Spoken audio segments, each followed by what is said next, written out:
Just think that every single website that you have ever used has generated a cookie about you. So it has the information it collected during your session on that website. It knows your username, it knows how much time you spent on that website, and also that cookie remained saved on your browser or on your whatever device you have used for a period of time. If today I go on a shady website and I accept all cookies and I don't know what they do, maybe for the next 3 months, the people that manage that website, they will know what I did on the internet for 3 months. Some cookies, even on the trusted sites, are used for ads and for knowing what you prefer or what you would like.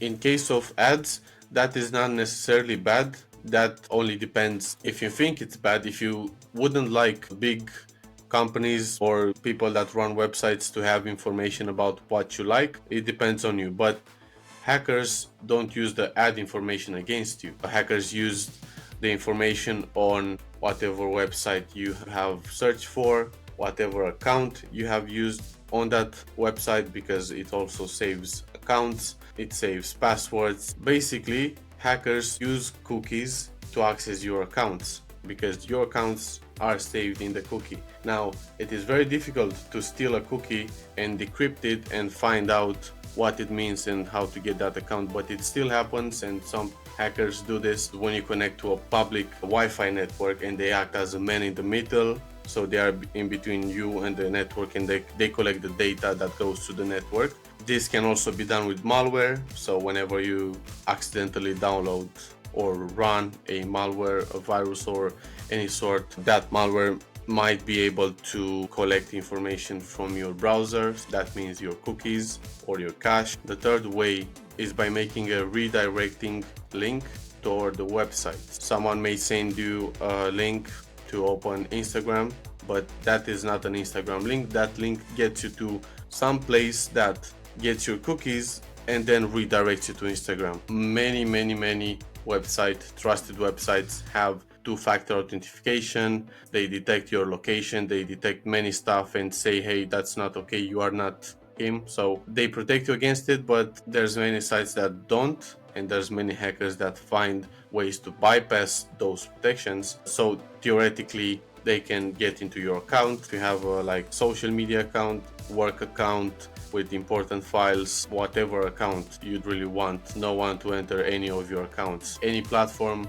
that you use online that you have an account for, you might think about, it's prone to this vulnerability. There's websites that allow you to change the password just because they recognize your cookie and they say it's you. If they somehow get in possession of your cookie, they can basically install it on their web browser. So whenever they go into that website, the website says it's you.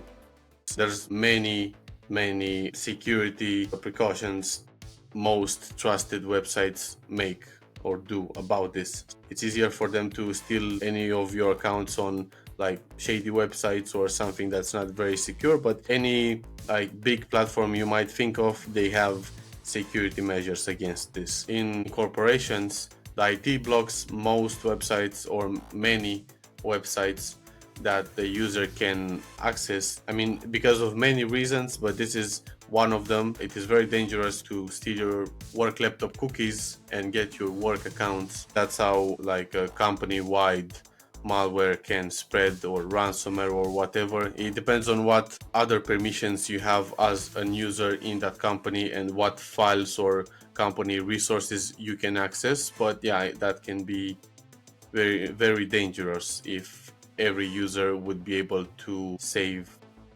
cookies on every website. No one likes to read the terms and conditions of a website and go through whatever every cookie is doing.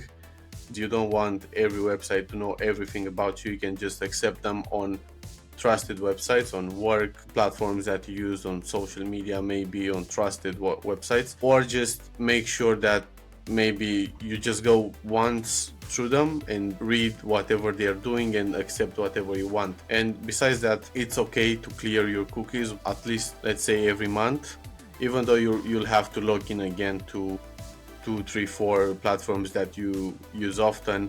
Hey, I've only used Outlook today, but You've made a Google search for an image and you went to a website that got your cookies. You searched for something to buy and went to another shady website that had it on a low price, and so on. And there's many things that you have used today and that you have gotten cookies from that you might not realize. Long story short, if you're not careful about which cookies you accept and not careful about how often you delete your cookies, you have to know that you're exposed to hackers that are trying to get your personal information and maybe impersonate you.